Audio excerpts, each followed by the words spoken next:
Welcome back to the Midnight Library. Tonight we find ourselves in the quietest corner of the soul. We are reading Rainer Maria Rilke's Letters to a Young Poet. These are not just instructions on art, but a guide on how to live, how to love, and how to embrace the vastness of your own solitude. If you are searching for answers, stop looking outside. Listen to the silence within. Let these words be a lantern in your darkness. We begin with the first letter. Letter 1. Paris, 17 February 1903. Dear Sir, your letter only reached me a few days ago.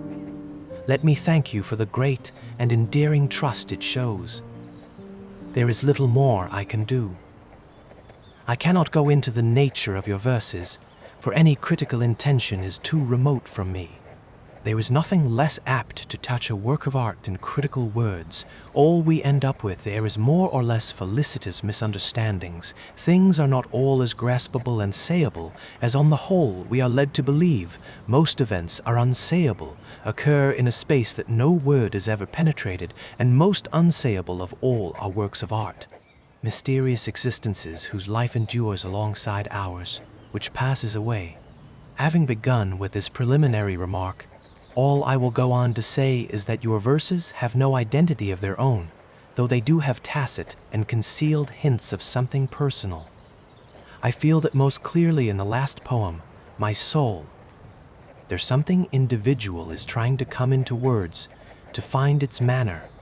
And in the lovely poem To Leopardi, perhaps a kind of affinity with this great and solitary man develops. Still, the poems are not yet anything in themselves, nothing self-sufficient, not even the last one, and the one To Leopardi. The kind letter you wrote accompanying them does not fail to make many of the shortcomings I sensed in reading your verses explicable without, for all that, being able to give them a name. You ask whether your verses are good. You ask me that. You have asked others before. You send them to magazines. You compare them with other poems, and you worry when certain editors turn your efforts down. Now, since you have allowed me to offer you advice, let me ask you to give up all that. You are looking to the outside, and that above all you should not be doing now. Nobody can advise you and help you. Nobody. There is only one way. Go into yourself. Examine the reason that bids you to write. Check whether it reaches its roots into the deepest region of your heart. Admit to yourself whether you would die if it should be denied you to write. This above all, ask yourself in your night's quietest hour, must I write? Dig down into yourself for a deep answer. And if it should be affirmative, if it is given to you to respond to this serious question with a loud and simple I must, then construct your life according to this necessity. Your life right into its most inconsequential and slightest hour must become a sign and witness of this urge. Then approach nature.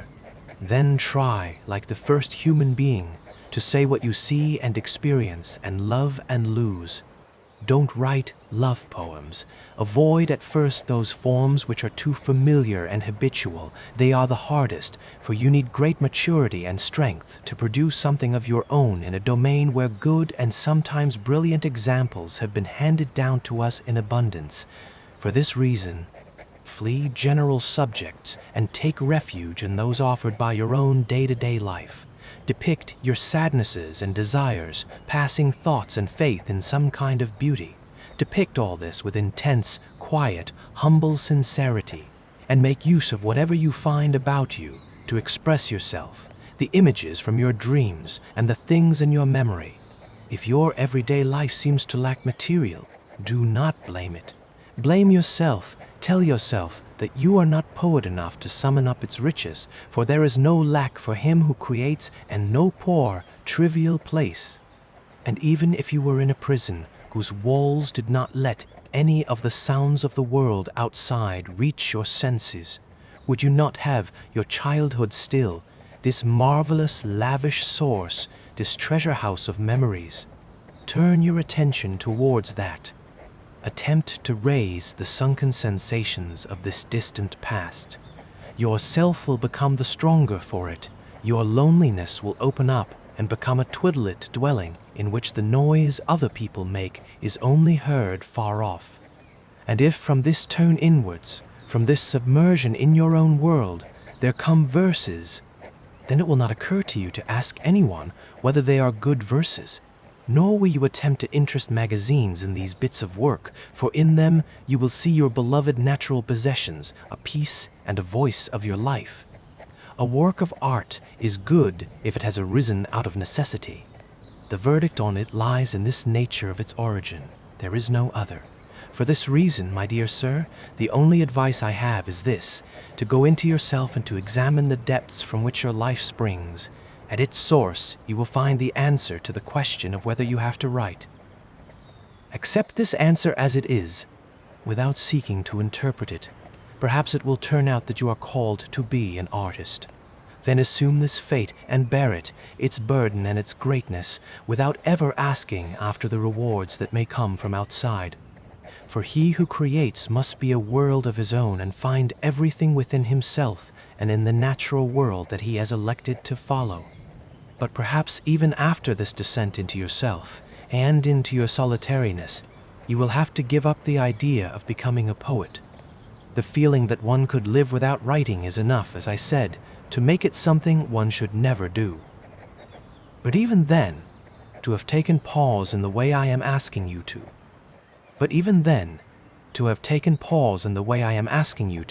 will not have been in vain. Whatever happens, your life will find its own paths from that point on, and that they may be good, productive, and far-reaching is something I wish for you more than I can say. What else should I say to you? I think everything has been emphasized as it should be, and all I wanted to do in the end was advise you to go through your development quietly and seriously. You cannot disrupt it more than by looking outwards and expecting answers from without, to questions that only your innermost instinct in your quietest moments will perhaps be able to answer. I was delighted to find Professor Rilke's name in your letter. I retain a great admiration for this kind-hearted scholar, a gratitude that has endured over the years. Could you please pass on these sentiments to him? It is very kind of him still to remember me, and I much appreciate it. The verses you were so good as to entrust me with, I am sending back to you along with this letter. Thank you again for the extent and the warmth of your trust. As well as I can, I have attempted with this sincere reply to make myself a little worthier of it than, as a stranger, I really am. With all devotion and sympathy, Rainer Maria Rilke.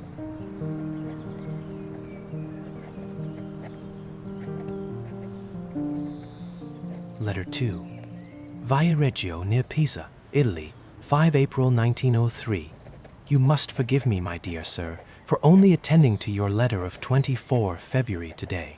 The whole time I have been under the weather, not ill exactly, but oppressed by an influenza-like feebleness which has made me incapable of anything. And in the end, when all else had failed, I traveled down to the southern coast, whose beneficial effects have helped me in the past. But I'm still not well again. Writing is difficult, and so you must take these few lines as if there were more of them. First of all, you should know that every letter from you will always be a pleasure, and you only need to be understanding with regard to the replies, which often, maybe, will leave you with empty hands. For at bottom, and particularly in the deepest and most important things, we are unutterably alone, and for one person to be able to advise, let alone help, another, a great deal must come about. A great deal must come right. A whole constellation of things must concur for it to be possible at all. There are just two things I wanted to say to you today. Ione, don't let yourself be ruled by it, especially not in uncreative moments. And creative ones try to make use of it as one means among many to get a grasp on life. Used purely, it too is pure, and there is no need to be ashamed of it. And if you feel too familiar with it, if you fear your intimacy is growing too much, then turn towards great and serious subjects, next to which irony becomes small and helpless. Seek out the depths of things. Irony will never reach down there, and if in so doing you come up against something truly great, inquire whether this way of relating to things originates in a necessary part of your being.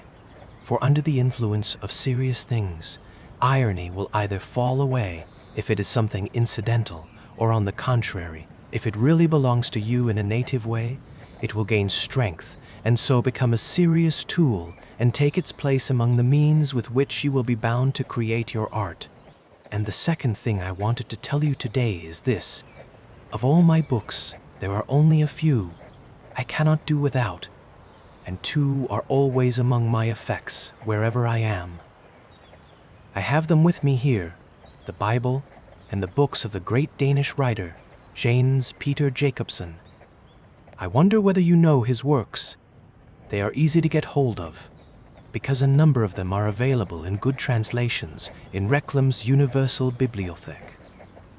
Get hold of the little volume, 6 Novellas by J.P. Jacobsen, and his novel Niels Line, and begin with the first story in the first of these volumes, which is called Mogens. A world will come over you, the joy, the richness, the incomprehensible greatness of a new world. Live in these books for a while, learn from them what seems to be worth learning, but above all love them. This love will be repaid you thousands and thousands of times, and however your life may turn out, this love, I am sure of it, will run through the weave of your becoming as one of the most important threads of all among the other threads of your experiences, disappointments, and joys. If I had to say from whom I have learned anything about the nature of artistic creation, about its profundity and eternity, there are only two names I can give. Jacobsen's, the great, great poet, and Auguste Rodin's, the sculptor who has no equal among all artists now alive. All success on your paths. Yours, Rainer Maria Rilke.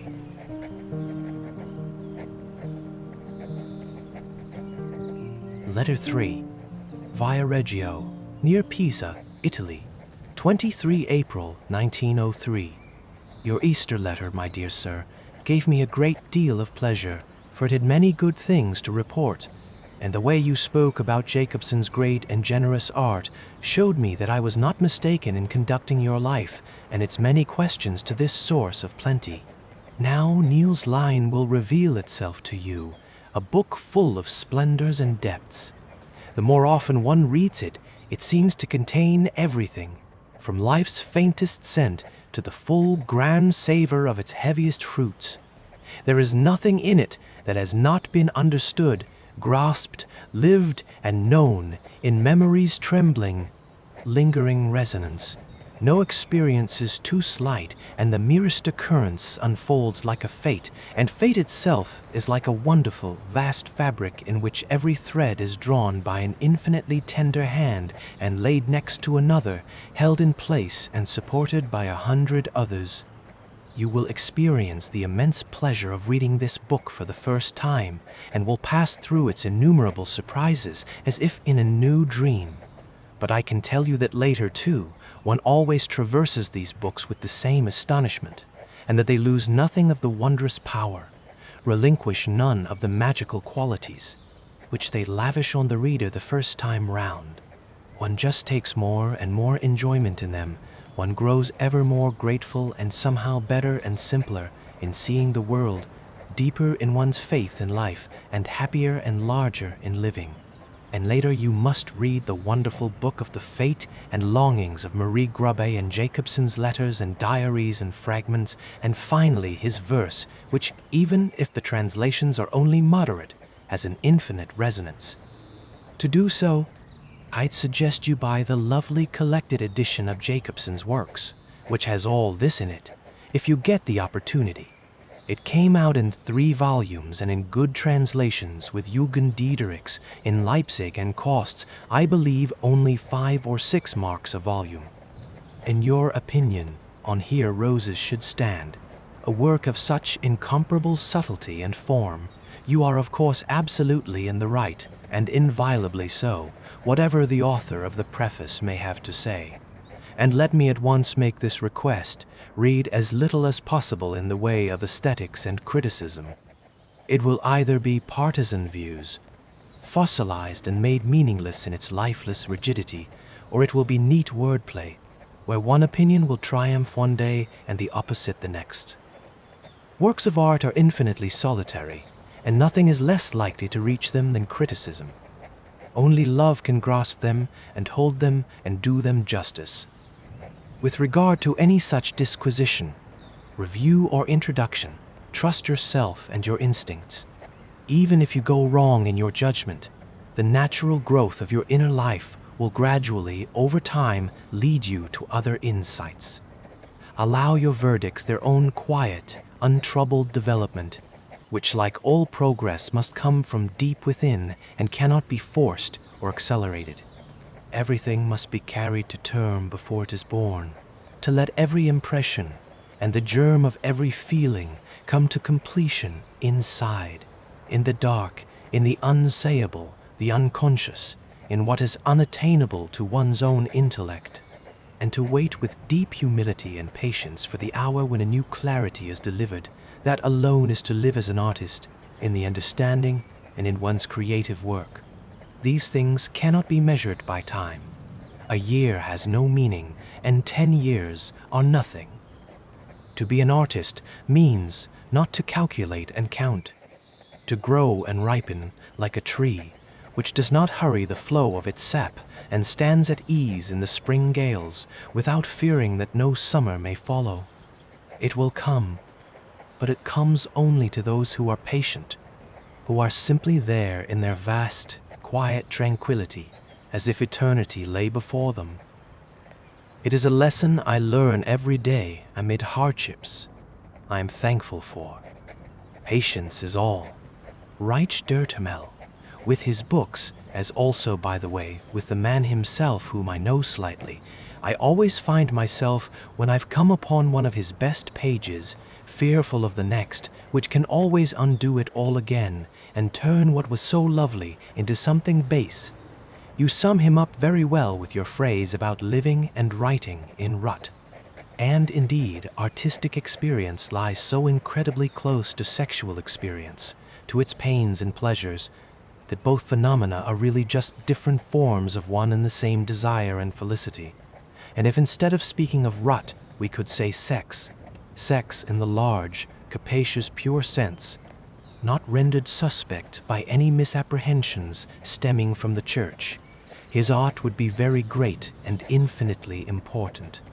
His poetic power is immense, as vigorous as instinct. It has its own reckless rhythms running through it and burst out of him as if from a mountain. But this power seems not always to be quite genuine and free of affectation. But then, that is one of the severest tests of an artist. He must always remain innocent and unconscious of his greatest virtues, if he is to avoid depriving them of their uninhibitedness and purity. And when this power, coursing through his being, reaches his sexuality, it doesn't find quite the pure human being it needs. The world of sexuality it finds is not entirely mature and pure. It is not human enough. Only virile, rut, intoxication, restlessness, and weighed down by the old prejudices and arrogance with which men have disfigured and overburdened love. Because he loves only as a man, not as a human being. There is in his sense of sexuality something narrow, seemingly savage, hateful, time-bound, uneternal, that diminishes his art and makes it ambivalent and doubtful. It is not without blemish. It is marked by the times and by passion, and little of it will prevail and endure. But that's the case with most art. In spite of all this, one can still take deep pleasure in what is great about his work, and must just make sure not to lose oneself to it and become an acolyte of this demel world, which is so full of anxiety, of adultery and confusion, and remote from the real destinies, which create more suffering than these passing afflictions, but also give more opportunity for greatness and more courage to make something that will last. To come to my own books. Really, I'd like to send you all those that might give pleasure, but I am very poor, and as soon as my books have appeared, they cease to belong to me. I cannot buy them myself, and, as I'd so often like to, give them to those who would value and look after them. For that reason, I have written down for you on a slip of paper the titles and publishing houses of my recent books. That is the very newest. Altogether, I must have published 12 or 13, and must leave it to you, dear sir, to order 1 or 2 of them if they take your fancy. I shall be glad to know that my books are with you. All good wishes. Yours, Rainer Maria Rilke.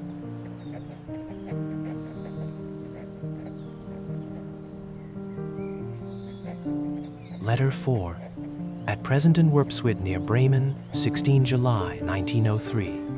About 10 days ago I left Paris, ailing and very weary, and traveled to these great northern plains whose vastness and quiet and sky are supposed to return my health to me.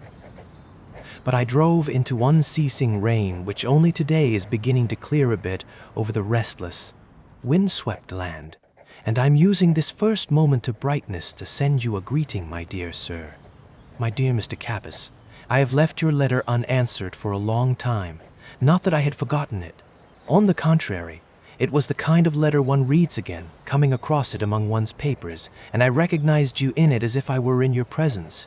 It was your letter of the 2nd of May.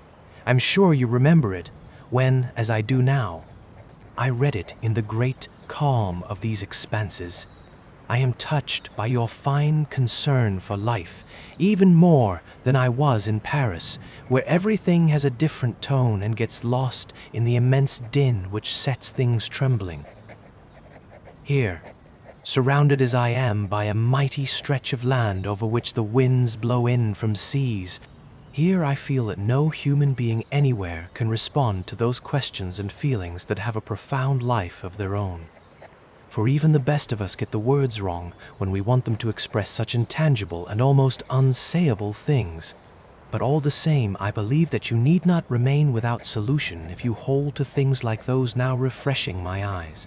If you hold close to nature, to what is simple in it, to the small things people hardly see, and which all of a sudden can become great and immeasurable.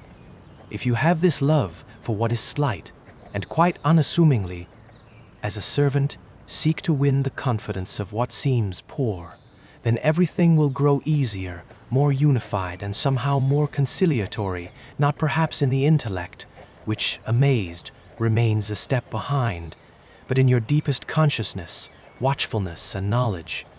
You are so young, all still lies ahead of you, and I should like to ask you, as best I can, dear sir, to be patient towards all that is unresolved in your heart, and to try to love the questions themselves like locked rooms, like books written in a foreign tongue. Do not now strive to uncover answers. They cannot be given you because you have not been able to live them. And what matters is to live everything. Live the questions for now. Perhaps then you will gradually, without noticing it, live your way into the answer, one distant day in the future. Perhaps you do carry within yourself the possibility of forming and creating, as a particularly happy and pure way of living. School yourself for it, but take what comes in complete trust, and as long as it is a product of your will, of some kind of inner necessity, accept it and do not despise it. Sex is difficult, true, but difficult things are what we were set to do. Almost everything serious is difficult, and everything is serious is difficult, and everything is serious. If you only acknowledge this and manage from your own resources, from your own disposition and nature, from your own experience and childhood and strength, to win your way towards a relationship to sex that is wholly your own, not influenced by convention and custom, then you have no need to fear losing yourself and becoming unworthy of your best possession. Physical desire is a sensual experience, no different from pure contemplation or the pure sensation with which a fine fruit sates the tongue. It is a great and endless feeling which is granted to us, a way of knowing the world, the fullness and the splendor of all knowledge. And that we receive this pleasure cannot be a bad thing. What is bad is the way almost all of us misuse the experience and waste it and apply it as a stimulus to the tired parts of our lives, as a distraction instead of as a concentration of ourselves into climactic points. Eating, too, has been turned away from its true nature. Want on the one hand and superfluity on the other have troubled the clarity of this need, and all the profound, simple necessities in which life renews itself have similarly been obscured. But the individual can clarify them for himself and live in this clearness, and if not the individual, who is too dependent, then at least the solitary. He can remind himself that all beauty in plants and animals is a quiet and durable form of love and longing, and he can see the animal, as also the plant, patiently and willingly joining and multiplying and growing, not from physical pleasure, not from physical suffering, but bowing to necessities which are greater than pleasure and pain and more powerful than desire and resistance. Oh, if only mankind could embrace this mystery, which penetrates the earth right into its smallest elements, with more humility, and bear and sustain it with more gravity, and know how terribly heavy it is, instead of taking it lightly. If only mankind could hold its own fertility in awe, which is one and the same whether it manifests itself in the spirit or in the flesh. For creativity of the spirit has its origin in the physical kind, is of one nature with it, and only a more delicate, more rapt and less fleeting version of the carnal sort of sex. The desire to be a creator, to engender, to give form, is nothing without its continuing, palpable confirmation and realization in the world. Nothing without the myriad expressions of assent coming from animals and things, and the pleasure it gives is only as unutterably fine and abundant as it is because it is full of inherited memories of the engendering and bearing of millions. In one creative thought, 1,000 forgotten nights of love revive and lend it grandeur and height, and those who come together in the night time and are entwined in a cradle of desire are carrying out a serious work in collecting sweetness, profundity, and strength for the song of some poet yet to come, who will rise up to speak unutterable pleasures. And they summon up the future, and even if they err and embrace one another blindly, the future will come all the same. A new creature will appear, and based on the chance act that seems to be accomplished here, the law comes into being, according to which a resistant and vigorous seed forces its way through to the egg moving forward to receive it. Do not be distracted by surfaces. It is in the depths that all laws obtain, and those who live the mystery falsely and badly, and there are many of them, forfeit it only for themselves and still hand it on like a sealed letter, unwittingly. And don't be put off by the multiplicity of names and the complexity of the various cases. Perhaps a great maternity lies over everything as a shared longing. The beauty of the Virgin, of a being who, as you put it so well, has not yet achieved anything, is maternity divining and preparing itself, anxious and full of longing, and the beauty of a mother is maternity at work, and that of the old woman a great memory. And in the man, too, there is maternity, as it seems to me, physical and spiritual. His engendering is also a kind of giving birth, and it is an act of birth when he creates out of his inmost resources. And perhaps the sexes are more closely related than we think, and the great renewal of the world will perhaps consist in man and woman, freed of all sense of error and disappointment, seeking one another out, not as opposites, but as brothers and sisters and neighbors, and they will join together as human beings, to share the heavy weight of sexuality that is laid upon them with simplicity, gravity, and patience. But everything which one day will perhaps be possible for many, the solitary individual can prepare for and build now with his hands which are more unerring. For this reason, dear Mr. Capus, love your solitude and bear the pain it causes you with melody wrought with lament. For the people who are close to you, you tell me, are far away, and that shows that you are beginning to create a wider space around you. And if what is close is far, then the space around you is wide indeed, and already among the stars. Take pleasure in your growth, in which no one can accompany you, and be kind-hearted towards those you leave behind, and be assured and gentle with them, and do not plague them with your doubts, or frighten them with your confidence or your joyfulness, which they cannot understand. Look for some kind of simple and loyal way of being together with them, which does not necessarily have to alter however much you may change. Love in them a form of life different from your own, and show understanding for the older ones who fear precisely the solitude in which you trust. Avoid providing material for the drama which always spans between parents and their children. It saps much of the children's strength and consumes that parental love which works and warms even when it does not comprehend. Ask no advice of them and reckon with no understanding, but believe in a love which is stored up for you like an inheritance, and trust that in this love there is a strength and a benediction out of whose sphere you do not need to issue, even if your journey is a long one. It is good that for the moment you are going into a profession which will make you independent and mean you only have yourself to rely on in every sense.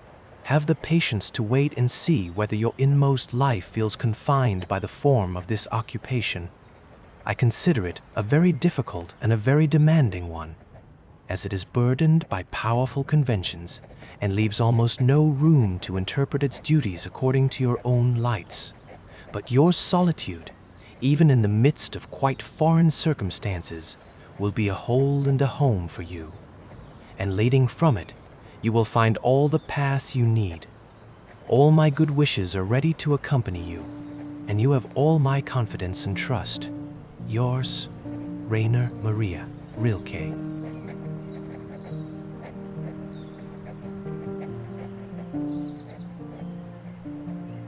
Letter 5. Rome, 29 October 1903. My dear Sir, your letter of 29 August reached me in Florence, and only now, 2 months on, do I give you news of it. Forgive me this delay, but I prefer not to write letters when I'm traveling, because letter writing requires more of me than just the basic wherewithal, some quiet and time on my own, and a moment when I feel relatively at home. We arrived in Rome about 6 weeks ago at a time when it was still the empty, hot city, the Rome supposedly ridden with fevers, and this circumstance, together with other practical difficulties to do with settling in, meant that the unrest surrounding us went on, and the foreignness of the place lay on us with the weight of homelessness.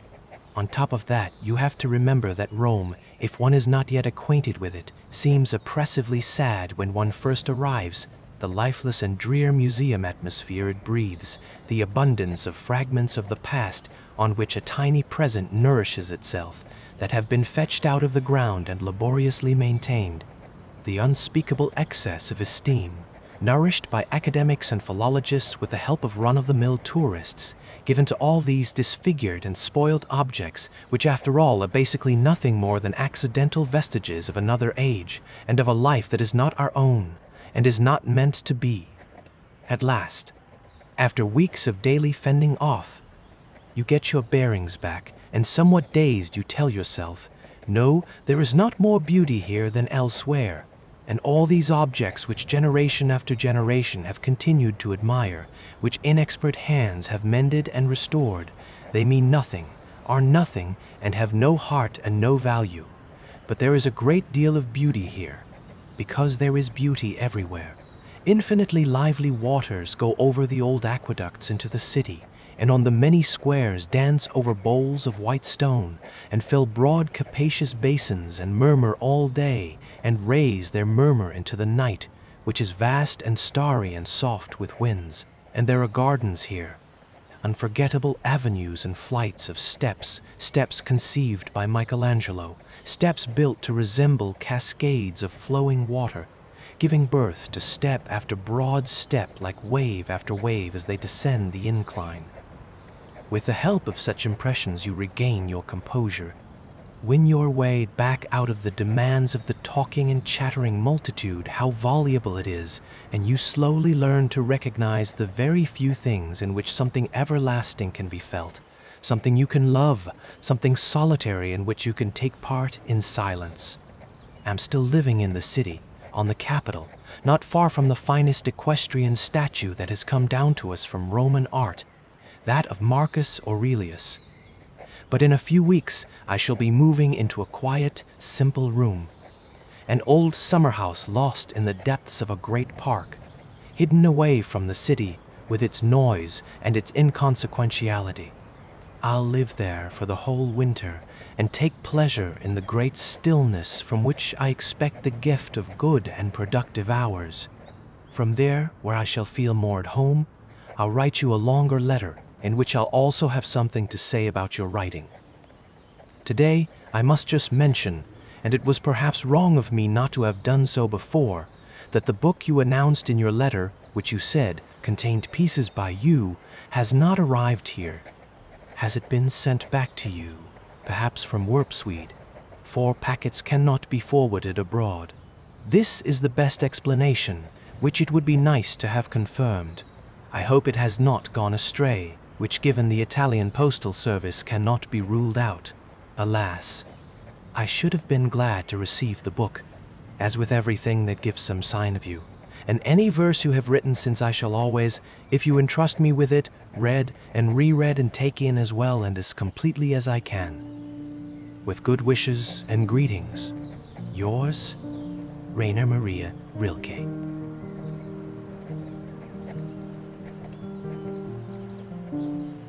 Letter 6, Rome, 23 December 1903. My dear Mr. Capus, you shall not go without greetings from me at Christmas time, when you are perhaps finding your solitude harder than usual to bear among all the festivities. But if you notice that it is great, then be glad of it. For what? You must ask yourself, would a solitude be that was not great? There is only one solitude, and it is vast and not easy to bear, and almost everyone has moments when they would happily exchange it for some form of company, be it ever so banal or trivial, for the illusion of some slight correspondence with whoever one happens to come across, however unworthy. But perhaps those are precisely the hours when solitude grows, for its growth is painful like the growth of boys and sad like the beginning of spring. But that must not put you off. What is needed is this, and this alone, solitude, great inner loneliness. Going into oneself and not meeting anyone for hours, that is what one must arrive at. Loneliness of the kind one knew as a child, when the grown-ups went back and forth bound up in things which seemed grave and weighty because they looked so busy and because one had no idea what they were up to. And when one day you realize that their preoccupations are meager, their professions barren and no longer connected to life, why not continue to look on them like a child, as if on something alien, drawing on the depths of your own world, on the expanse of your own solitude, which itself is work and achievement and a vocation? Why wish to exchange a child's wise incomprehension for rejection and contempt, when incomprehension is solitude, whereas rejection and contempt are ways of participating in what, by precisely these means, you want to sever yourself from? Think, dear Mr. Capus, of the world that you carry within you, and call this thinking whatever you like, whether it is memory of your own childhood or longing for your own future. Just be attentive towards what rises up inside you, and place it above everything that you notice round about. What goes on in your innermost being is worth all your love. This is what you must work on, however you can, and not waste too much time and too much energy on clarifying your attitude to other people. Who says you have such an attitude at all? I know your profession is hard and goes against you, and I had foreseen your complaints and knew they would come. Now that they have come, I cannot assuage them. I can only advise you to consider whether all professions are not like that, full of demands, full of hostility for the individual, steeped as it were in the hatred of those who with sullen resentment have settled for a life of sober duty. The station you are now obliged to occupy is no more heavily burdened with conventions, prejudices, and misapprehensions than any other. And if there are some domains that make a show of greater freedom, there are none that are vast and spacious, and in contact with the great things of which real life consists. Only the solitary individual is subject, like a thing, to the fundamental laws, and if someone goes out into the morning as it is breaking, or looks out into the evening full of occurrence, and if he feels what is happening there, every hint of station slips from him as if from a dead man, although he is standing in the midst of life itself. Dear Mr. Capus, something similar to what you now have to undergo as an officer would have affected you in any of the existing professions. And even if, outside of any position, you had sought only fleeting and non-committal contact with society, you would not have been spared this feeling of constraint. It is the same everywhere, but that is no reason for anxiety or sadness. If there is no communal feeling between you and other people, try to be near to things. They will not abandon you.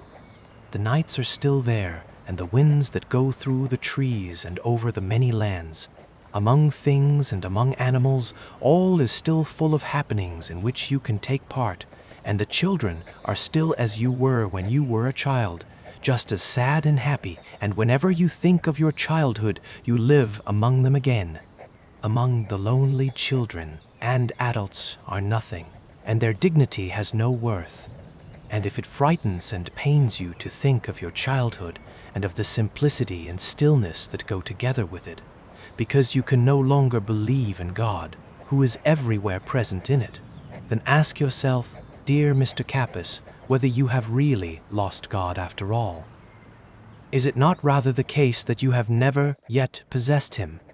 For when was it supposed to have been? Do you think a child can hold him whom grown men only bear with difficulty, and whose weight bows down the old? Do you believe that anyone who really has him could lose him like a little pebble? Or don't you think that whoever had him could only be lost by him alone? But if you acknowledge that he was not present in your childhood, and not before that, if you suspect that Christ was deceived by his longing and Mohammed betrayed by his pride, and if you feel with horror that even now he is not present at the moment when we are talking about him, what then gives you the right to miss him who never was, as if he had disappeared, and to search for him as if he were lost? Why don't you think of him as a coming God, who since eternity has lain ahead of us, the future one, the eventual fruit of a tree of which we are the leaves? What prevents you from casting his birth out into the times of becoming, and from living your life like a painful and beautiful day in the history of a great pregnancy? Don't you see how everything that happens is always a beginning again? And could it not be his beginning, given that beginnings are in themselves always so beautiful? If he is the complete being, must not slighter things come before him, so that he can pick himself out of fullness and abundance? Must he not be the last in order to encompass all things in himself? And what significance would we have if the one whom we hanker for had already been? As the bees collect honey together, so we fetch the sweetness out of everything and build him. We begin with the very slightest things, with what is barely noticeable, as long as it comes about through love, with our work and the repose that comes after, with a moment of silence or with a small solitary joy. With everything that we do on our own without helpers and accomplices, we begin him whom we shall never know, just as our ancestors could not live to know us. And yet they are in us. These people long since passed away, as a disposition, as a load weighing on our destinies, as a murmur in the blood, and as a gesture that rises up out of the depths of time. Is there anything that can strip you of the hope of dwelling one day in him, the most remote, the most extreme? Dear Mr. Capus, celebrate Christmas in the piety of the feeling that he perhaps requires of you precisely this existential anxiety in order to begin. Precisely these days of transition are perhaps the period when everything in you is working on him, just as before, as a child, you worked on him with bated breath. Be patient and even-tempered, and remember that the least we can do is not make his becoming more difficult than the earth makes it for spring when it decides to come. And I wish you happiness and confidence. Yours, Reina Maria Rilke.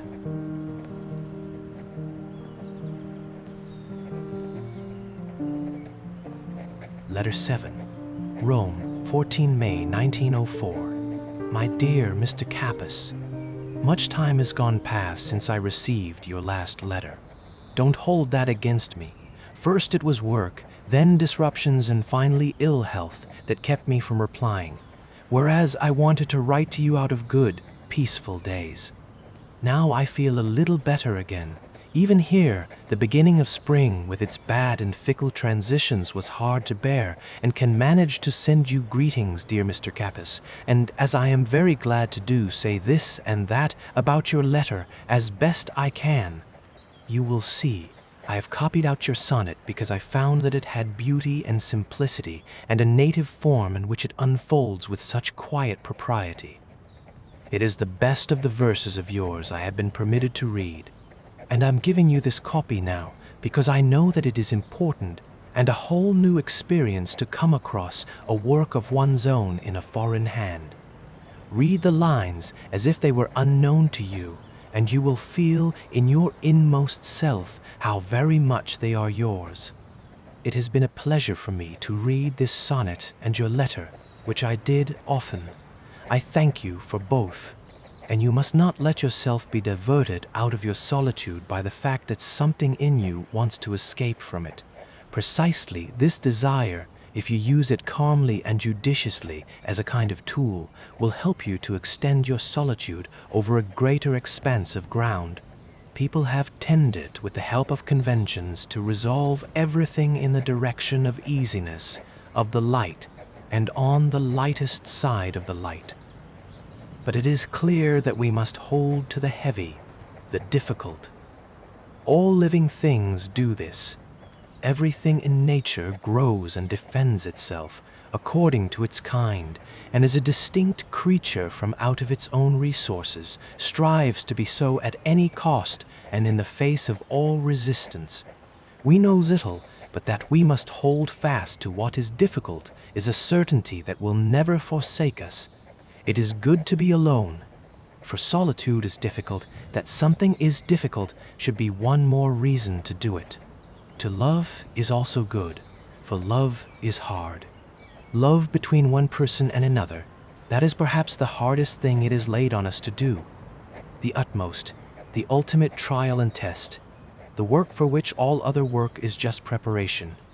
For this reason, young people, who are beginners in everything, do not yet know how to love. They must learn, with their whole being, with all their strength, concerted on their solitary, fearful, upward-beating hearts, they have to learn to love.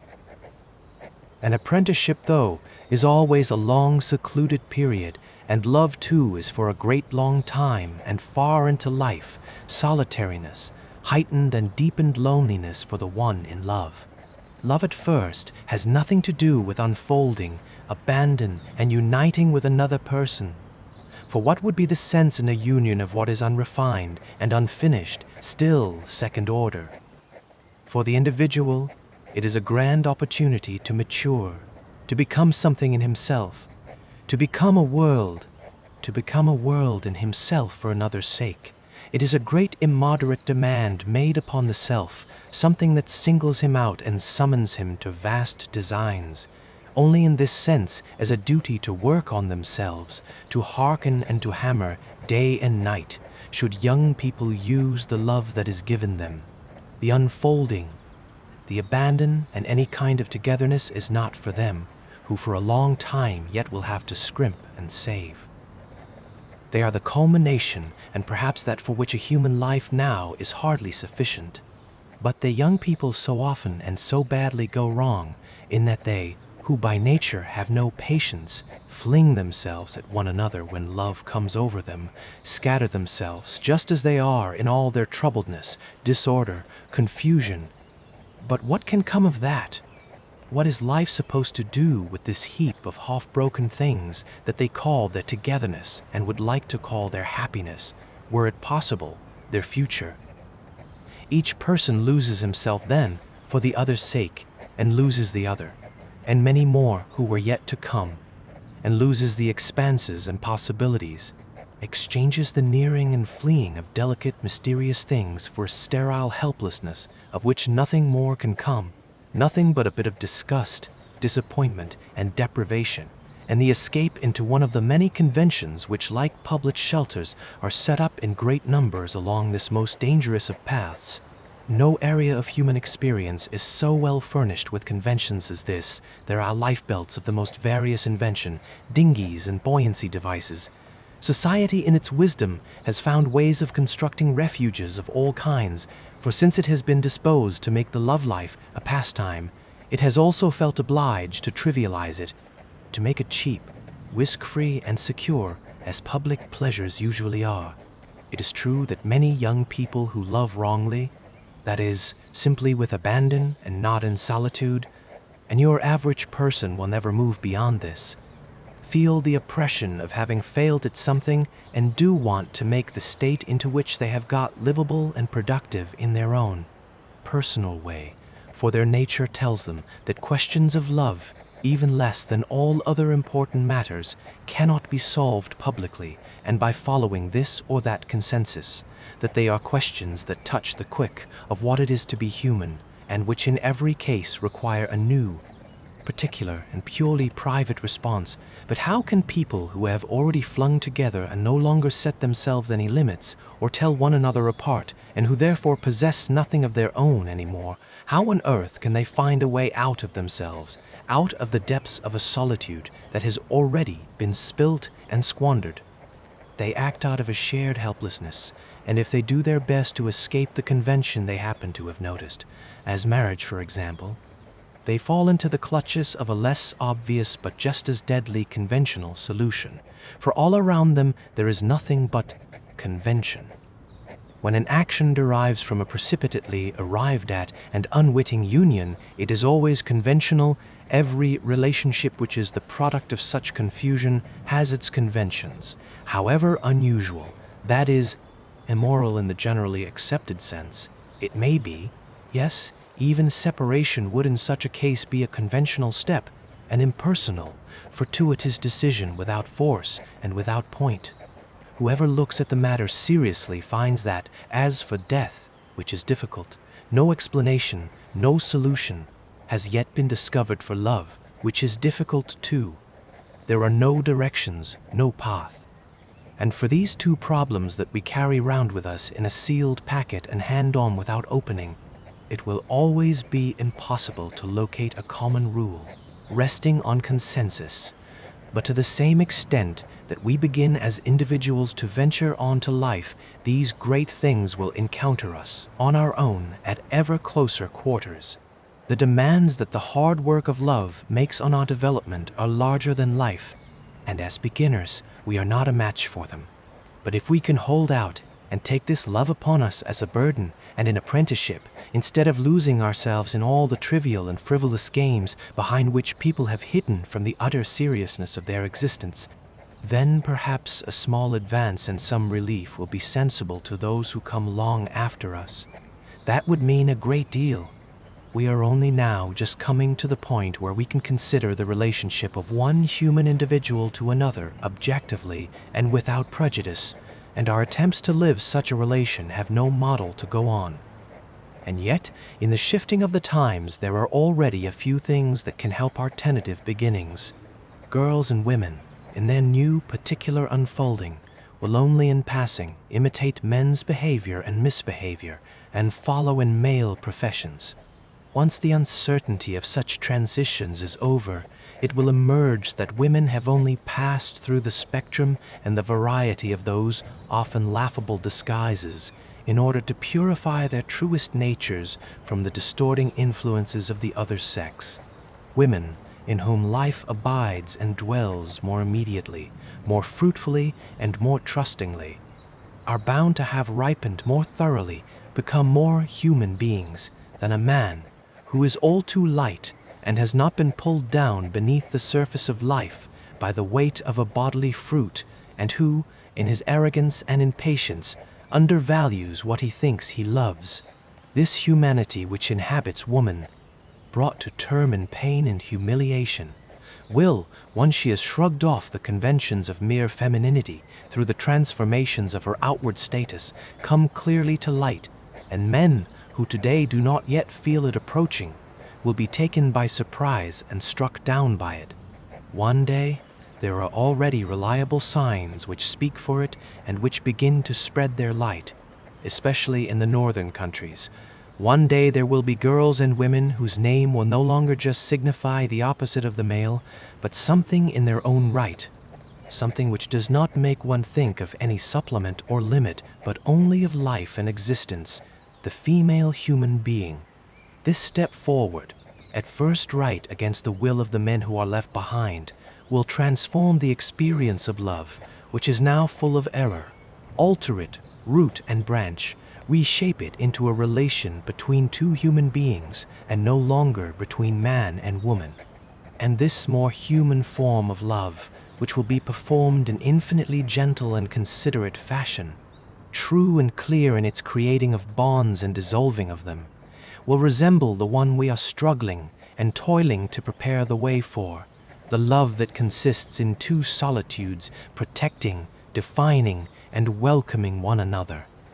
And one more thing, do not believe that that abundance of love which was once, as a boy, bestowed on you is now lost.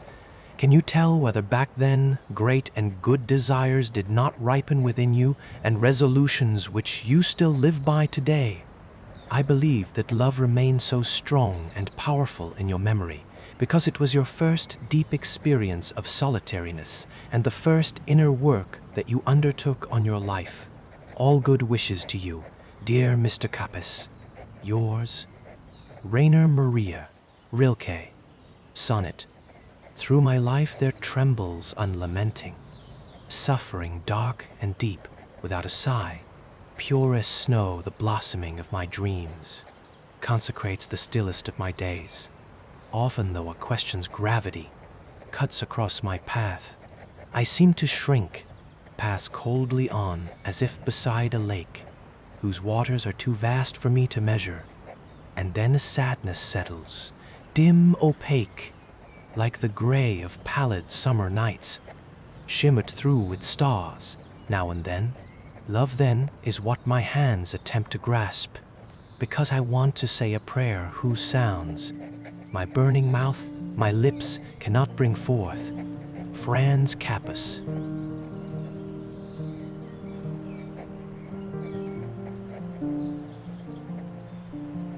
Letter 8. Borgebygd Gerd, Flady, Sweden, 12 August 1904. I want to talk to you again, for a while. Dear Mr. Capus, although I can say almost nothing that is of any help, hardly anything useful, you have had many great sadnesses which have now passed by, and you say that their passing was also hard and upsetting for you. But I ask you to consider whether these great unhappinesses did not rather pass through you, whether much within you has not changed, whether somewhere, in some part of your being, you were not transformed while you were unhappy. The only sorrows which are harmful and bad are those one takes among people in order to drown them out. Like diseases which are treated superficially and inexpertly, they only abate and after a short pause break out again with more terrible force and accumulate inside, and are life, unlived, rejected, lost life, from which we can die, if it were possible for us to see further than our knowledge reaches, and a little beyond the outworks of our intuitions. Perhaps we should then bear our sadnesses with greater assurance than our joys, for they are the moments when something new enters into us, something unknown to us.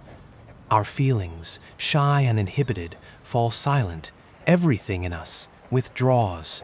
A stillness settles on us, and at the center of it is the new presence that nobody yet knows, making no sound. I believe that almost all our sadnesses are periods of tautening that we experience as numbness, because we can no longer hear the stirring of our feelings, which have become foreign to us, because we are alone with the strange thing that has entered into us, because everything familiar and accustomed is taken away from us for a moment, because we are in the middle of a transition where we cannot stand still. And that is why sadness passes. What is new in us, the thing that has supervened, has entered into our heart, penetrated to its innermost chamber and not lingered even there. It is already in our blood. and we never quite know what it was. One might easily suppose that nothing had happened, but we have altered the way a house alters when a guest enters it. We cannot say who has come, perhaps we shall never know, but there are many indications that it is the future that enters into us like this, in order to be transformed within us long before it actually occurs. And that is why it is so important to be solitary and attentive when one is sad, because the apparently uneventful and static moment when our future comes upon us is so much closer to life than that other noisy and accidental point when it happens to us as if from the outside. The quieter, the more patient and open we are in our sadness, the deeper and more unerringly the new will penetrate into us, the better we shall acquire it, the more it will be our fate, and when one day in the future it takes place, that is, steps out of us towards others, we shall feel related and close to it in our inmost hearts, and that is necessary. It is necessary, and little by little our development will tend in this direction, that nothing alien should happen to us, but only what has long been part of us. We have already had to adjust our understanding of so many theories of planetary motion, and so too we shall gradually learn to recognize that what we call fate originates in ourselves, in humankind, and does not work on us from the outside, only because so many people did not absorb their fates while they were inhabited by them, and did not make them a part of themselves. Only because of this did they fail to recognize what emerged from them. It was so foreign to them that in their confused panic they assumed it must just have entered into them, for they swore never to have found anything of the sort in themselves before. Just as for a long time people were deceived about the movement of the sun, so we are still deceived about the movement of what is to come. The future is fixed, dear Mr. Capus, but we move around in infinite space. How could things not be difficult for us? And if we come back to solitude, it grows ever clearer that fundamentally it is not something that one can take or leave. We are solitary. It is possible to deceive yourself and act as if it were not the case. That is all. How much better, though, to see and accept that that is what we are, and even to take it as our starting point. If we do, the effect is admittedly one of giddiness, for all the points on which we are accustomed to rest our eyes are taken away from us. There is no longer anything close by, and everything remote is infinitely so. Someone transported from his room, almost without warning and interval, onto the top of a high mountain would feel something like it. He would be virtually destroyed by an unparalleled sense of insecurity, by an exposure to something nameless. He would think he was falling, or believe himself to be hurtling out into space, or shattered into 1,000 pieces. What a monstrous lie his brain would have to invent to rein in and clarify the state of his senses. In the same way, all distances, all measurements, alter for the one who becomes solitary. Many such changes suddenly take place at once, and, as with the man on the mountaintop, unusual imaginings and curious sensations occur which seem to take on dimensions greater than can be tolerated. But it is necessary for us to experience this too. We must accept our existence in as wide a sense as can be. Everything, even the unheard of, must be possible within it. That, when you come down to it, is the only kind of courage that is demanded of us, the courage for the oddest, the most unexpected, the most inexplicable things that we may encounter. That human beings have been cowardly in this regard has done life endless harm. The experiences we describe as apparitions, the entire so-called spirit world, death, all those things so closely akin to us have by our daily rejection of them been forced so far out of our lives that the senses with which we might apprehend them have atrophied, to say nothing of God. But the fear of the inexplicable has not just rendered the individual existence poorer. Relations between people, too, have been restricted, as it were lifted out of the riverbed of endless possibilities and placed on a deserted bank where nothing happens. for it is not lethargy alone which causes human relationships to repeat themselves in the same old way, with such unspeakable monotony, in instance after instance.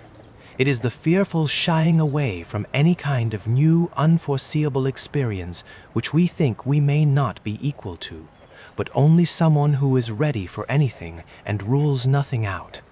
Not even the most enigmatic things will experience the relationship with another as a living thing and will himself live his own existence to the full. For imagining an individual's existence as a larger or smaller room reveals to us that most people are only acquainted with one corner of their particular room, a place by the window, a little area to pace up and down. That way they have a certain security, and yet the perilous uncertainty that drives the prisoners in Poe's tales to grope out the outlines of their terrible dungeons, and so to know the unspeakable horrors of their surroundings, is so much more human. But we are not prisoners. There are no traps or snares set up around us, and there is nothing that should frighten or torment us. We are placed into life as into the element with which we have the most affinity, and moreover, we have, after thousands of years of adaptation, come to resemble this life so closely that if we keep still, we can, thanks to our facility for mimicry, hardly be distinguished from all that surrounds us. We have no reason to be mistrustful of our world, for it is not against us. If it holds terrors, they are our terrors. If it has its abysses, these abysses belong to us. If there are dangers, then we must try to love them. And if we only organize our life according to the principle which teaches us always to hold to what is difficult, then what now still appears most foreign will become our most intimate and most reliable experience. How can we forget those ancient myths found at the beginnings of all peoples? The myths about the dragons who at the last moment turn into princesses. Perhaps all the dragons in our lives are princesses, only waiting for the day when they will see us handsome and brave. Perhaps everything terrifying is deep down, a helpless thing that needs our help. So, dear Mr. Capus, you shouldn't be dismayed if a sadness rises up in front of you, greater than any you have ever seen before, or if a disquiet plays over your hands and over all your doings like light and cloud shadow. You must think that something is happening with you, that life has not forgotten you, that it holds you in its hand, it will not let you fall. Why should you want to exclude from your life all unsettling, all pain, all depression of spirit, when you don't know what work it is these states are performing within you? Why do you want to persecute yourself with the question of where it all comes from and where it is leading? You well know you are in a period of transition and want nothing more than to be transformed. If there is something ailing in the way you go about things, then remember that sickness is the means by which an organism rids itself of something foreign to it. All one has to do is help it to be ill, to have its whole illness, and let it break out. For that is how it mends itself. There is so much, my dear Mr. Capus, going on in you now. You must be patient as an invalid, and trusting as a convalescent. For you are perhaps both. And more than that, you are also the doctor responsible for looking after himself. But with all illnesses, there are many days when the doctor can do nothing but wait. And in as far as you are your own doctor, this above all is what you must do now. Do not watch yourself too closely. Do not draw over-rapid conclusions from what is happening to you. Simply let it happen. Otherwise, you will too readily find yourself looking on your past, which is of course not uninvolved with everything that is going on in you now, reproachfully, that is, moralistically. But what now affects you from among the divagations, desires, and longings of your boyhood is not what you will recall and condemn. The extraordinary circumstances of a solitary and helpless childhood are so difficult, so complicated, exposed to so many influences, and at the same time removed from any real life context, that if a vice enters into it, we must not be too quick to call it a vice. We should in general be very careful with names. It is so often the name of a crime which destroys a life, not the nameless and personal act itself, which was perhaps completely necessary to that life, and could have been absorbed by it without difficulty. And the expenditure of energy only seems so great because you put too much importance on the victory. It is not victory that is the great thing you think you have achieved, though the feeling itself is not an error.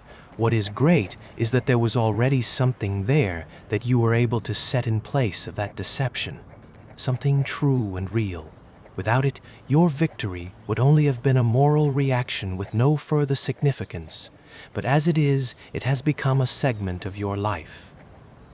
Of your life, dear Mr. Capus, which I am thinking of with so many hopes and wishes. Do you remember how this life of yours longed in childhood to belong to the grown-ups? I can see that it now longs to move on from them and is drawn to those who are greater yet.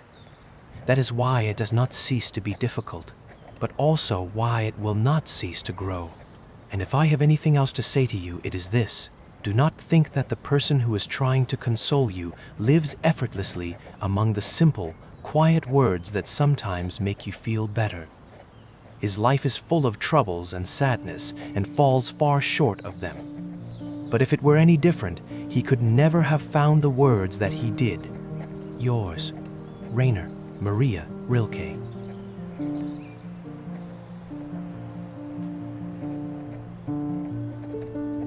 Letter 9. Fruborg, Jonsert, Sweden, for the member 1904. My dear Mr. Capus, during this time that has passed without a letter, I was partly traveling and partly too busy to be able to write. And even today, writing is not going to be easy because I have had to write a good number of letters already and my hand is tired. If I had someone to dictate to, I'd have plenty to say. But as it is, you'll have to make do with just a few words in return for your long letter. I think of you often, dear Mr. Capus, and with such a concentration of good wishes that really in some way it ought to help. Whether my letters can really be a help to you, well, I have my doubts. Do not say, yes, they are. Just let them sink in quietly and without any particular sense of gratitude, and let's wait and see what will come of it. There's not perhaps much purpose in my dealing with the detail of what you wrote, for what I might be able to say about your tendency towards self-doubt, or your inability to reconcile your inner and outer life, or about anything else that assails you. It all comes down to what I have said before, the same desire that you might find enough patience in you to endure, and simplicity enough to have faith, that you might gain more and more trust in what is hard and in your own loneliness among other people, and otherwise let life take its course. Believe me, life is right whatever happens. And as to feelings, all feelings are pure that focus you and raise you up. An impure feeling is one that only comprises one side of your nature, and so distorts you. Any thoughts that match up to your childhood are good. Everything that makes more of you than you have hitherto been in your best moments is right. Every heightening is good if it occurs in the quick of your bloodstream, if it is not an intoxication, not a troubling, but a joy one can see right to the bottom of. Do you understand what I mean? And your doubts can become a good quality if you school them. They must grow to be knowledgeable. They must learn to be critical. As soon as they begin to spoil something for you, ask them why a thing is ugly. Demand hard evidence, test them, and you will perhaps find them at a loss and short of an answer, or perhaps mutinous. But do not give in. Request arguments and act with this kind of attentiveness and consistency every single time, and the day will come when instead of being demolishers, they will be among your best workers, perhaps the canniest of all those at work on the building of your life. That is all, dear Mr. Capus, that I can say to you for today. But I'm also sending you the off-print of a little work that has just appeared in the Prague journal, Deutsche Arbeit. There I continue to speak to you of life and of death and of the greatness and splendor of both. Yours, Rainer Maria Rilke.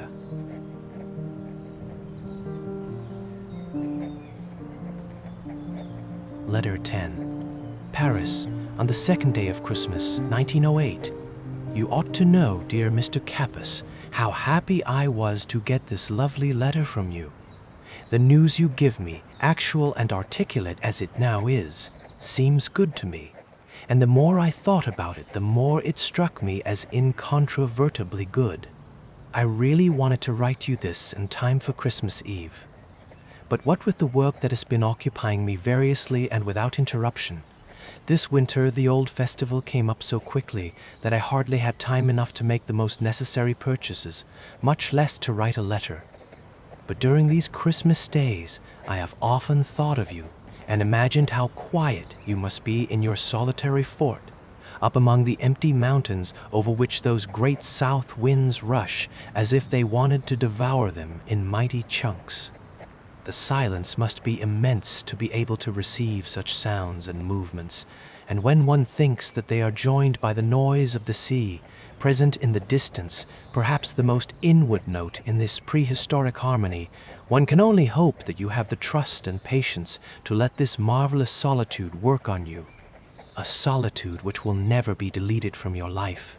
In all that lies before you to experience and do, it will continue as an anonymous influence and have a subtly decisive effect, perhaps like the way the blood of our ancestors moves unceasingly within us and mingles with our own to make us the unique, not to be repeated being that we are at every turn of our lives. Yes, I am glad that you have this firm, utterable form of existence, the rank, the uniform, the duty, all these tangible and well-defined things that in such surroundings, with an equally isolated and not numerous company of men, take on a seriousness and necessity, and which, over and above the aspects of play and pastime that are also part of the military profession, make for a certain vigilance and not only permit an individual attentiveness, but actually teach it, and to be in circumstances that work on us, that set us before great natural phenomena from time to time, is all we need. Art, too, is only a way of living, and it is possible, however one lives, to prepare oneself for it without knowing. In every real situation, we are nearer to it, better neighbors than in the unreal half-artistic professions which, by pretending to be close to art, in fact deny and hurt its very existence. As, for example, is the case with the whole of journalism and almost all criticism and three-quarters of what passes for literature. I am glad, in a word, that you have withstood the dangers of slipping into all this, and that somewhere you are living alone and courageous in a rough reality. May the year to come maintain and strengthen you in it. Ever yours, R.M.R. Rilke. And so the ink dries on the final letter. Rilke reminded us that everything is blooming in its own time. Be patient toward all that is unresolved in your heart. You don't need the answers tonight. You only need the rest. Thank you for spending this quiet hour with me at the Midnight Library. May your dreams be a garden where your questions find their peace. Sleep well, trust the silence, and good night.